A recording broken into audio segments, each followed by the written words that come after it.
The last thing we need to do with our housing drawing is add some general notes, and we'll add general notes to both drawings. To add a general note, go up to the Annotation tab of the Command Manager and click on Note. First thing you'll notice is that you get a small box right next to your cursor. You can place this box in the top right corner and type in all caps General Notes. Then type part number. And if you think we're going to actually type the part number, it's not wrong. We've specified the part number in our file name in our solid model. So what we can do is place a custom property here that's linked to the model, so we don't have to type it in again. So if we change the part number for our model, it will automatically change in the drawing. How we do that is we go over to the property manager of the note and we click on this box right here, link to property.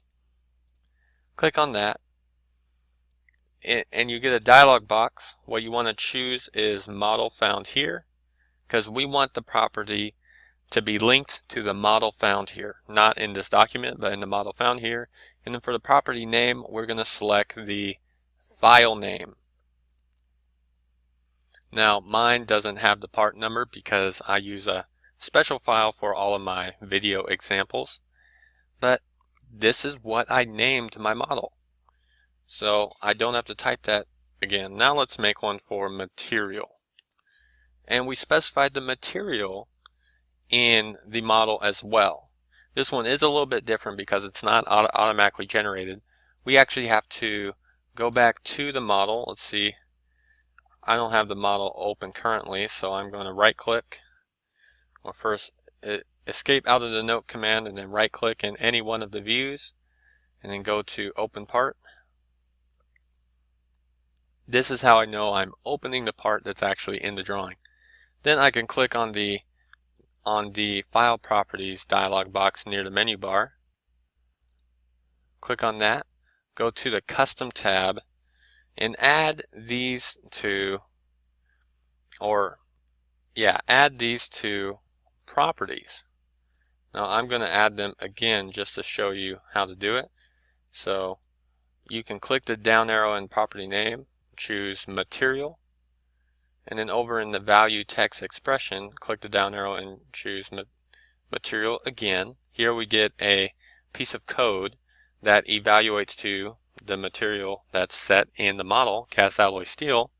Hit OK, rebuild your document, and then save it.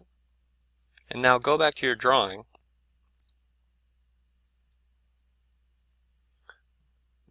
Double click to get back into your note. Click once to get to the right of material. Go to custom property or link to property over in the property manager. Click model found here and then click under property name the down arrow to choose material. And click OK. Here we see our material right here. We'll just add a couple more things. We'll add the units, which are in inches, and then we'll say unless otherwise specified, the forge tolerance is plus or minus 0.025. Now how can I get a plus or minus symbol here? I can go back to the property manager of the note. It's the next one over from link to property. It says add symbol, and it shows a green plus sign and a center line symbol. Click that, and then you get some symbols that are available to you to add to your text. Click plus or minus. Now we can type in 0.025 is what we're going to have for our forge tolerance. Now let's copy and paste this onto our other sheet of this drawing. Click on the general note and then on your keyboard hit Control-C. Go over to the machined drawing. Whoops, I didn't delete these from my practice. Go over to the machine sheet of the drawing. Click somewhere in the top right and hit on your keyboard Control-V for paste. Now you you get the same general note, so you don't have to type it again. We are going to change one thing though. In the unless otherwise specified, we're going to change the forge tolerance to machined tolerance, and then change this value to 0.005 or 5 thousandths of an inch.